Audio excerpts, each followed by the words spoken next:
Bismillahirrahmanirrahim.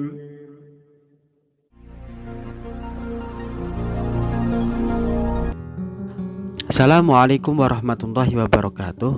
Jumpa lagi dengan kami di Bin Ali Channel.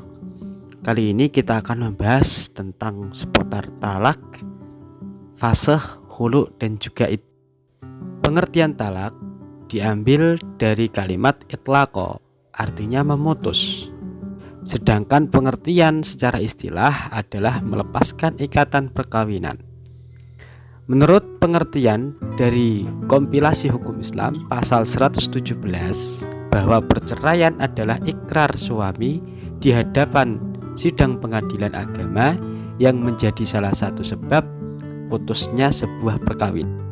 Pada dasarnya hukum talak dihukumi makruh berdasarkan hadis abghadul halal indallah azza wajal at-talaqu, bahwa perkara yang halal yang paling dibenci oleh Allah adalah talak atau cerai.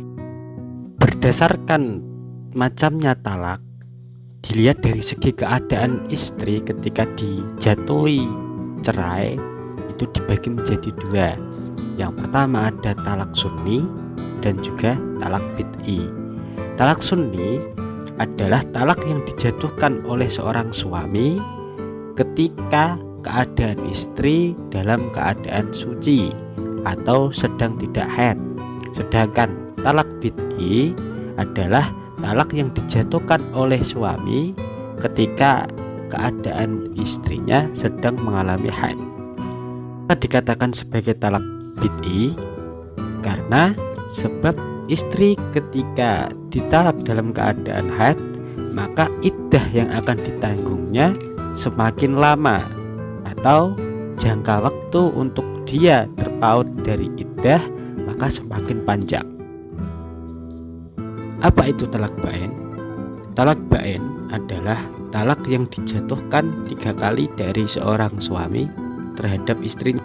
Konsekuensi dari talak bain ini bahwa si suami sudah tidak mungkin lagi untuk merujuk istrinya untuk kembali menjadi istrinya lagi, karena sudah diucapkan sebanyak 3 kali sehingga wanita tersebut bukan lagi istrinya. Sedangkan talak raj'i adalah talak yang dijatuhkan dari suami terhadap istrinya sebanyak 1 atau 2 kali. Dari talak raj'i ini suami masih diperbolehkan untuk merujuk istrinya kembali selama belum habis masa iddah setelah diceraikan yang pertama atau yang kedua. Tetapi ketika seorang suami sudah menceraikan istrinya 1 atau 2 tapi belum dirujuk sampai habis masa iddahnya dari wanita tersebut, maka talak yang awalnya raj'i menjadi talak bain. Sedangkan khulu adalah perceraian atas permintaan istri dengan membayar tebusan atau mengembalikan mahar dengan didasari alasan tertentu. Alasan ini bermacam-macam. Bisa jadi si istri mendapatkan perlakuan buruk atau si suami tidak melaksanakan haknya. Jadi khuluk ini dapat terjadi apabila seorang istri merasa tidak dapat melanjutkan rumah tangganya akibat kekejaman atau mendapatkan perlakuan yang buruk yang tidak mungkin dapat diperbaiki lagi. Maka perempuan dapat mengajukan perceraian pada hakim agama.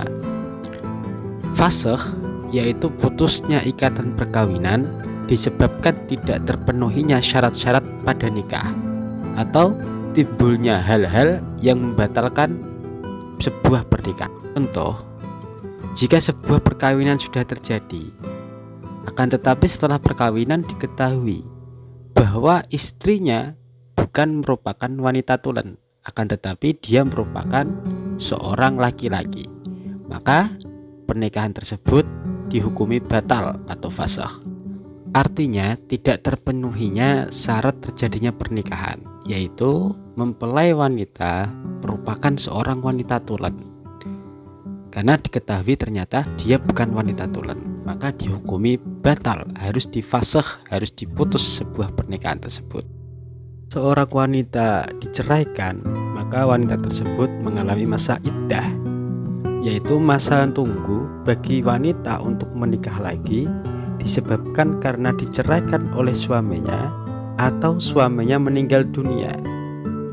Kalau kita mengenal dengan istilah janda, janda ini harus mengalami yang namanya masa iddah. Karena masa iddah itu disebabkan karena diceraikan atau meninggalnya suami, maka iddah dibagi menjadi dua, yaitu iddah cerai dan juga iddah wafat. Iddah karena cerai lamanya adalah jika wanita tersebut sedang hamil, maka iddahnya sampai dia melahirkan bayi tersebut. Jika wanita tersebut tidak sedang hamil, maka iddahnya adalah 3 kali suci dari haid dan 3 kali haid. Lalu bagaimana jika istri tersebut tidak mengalami haid atau dia sudah menopause? Maka lama iddahnya adalah selama 3 bulan. Lalu apa hikmah yang tersembunyi dari pemberlakuan adanya masa iddah? Hikmah yang pertama dari adanya iddah adalah menjaga nasab dari suami yang pertama. Karena perempuan yang setelah diceraikan bisa jadi dalam rahimnya terdapat janin dari suami yang pertama. Karena itu dibutuhkan waktu untuk meyakini bahwa rahim perempuan tersebut benar-benar kosong dari suami yang pertama.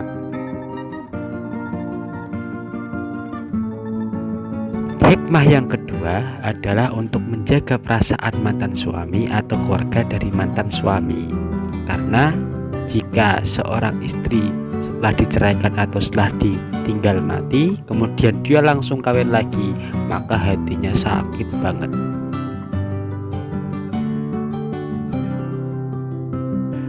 Demikian ulasan singkat mengenai talak, fasakh, khuluk, dan juga iddah. Terima kasih. Assalamualaikum warahmatullahi wabarakatuh.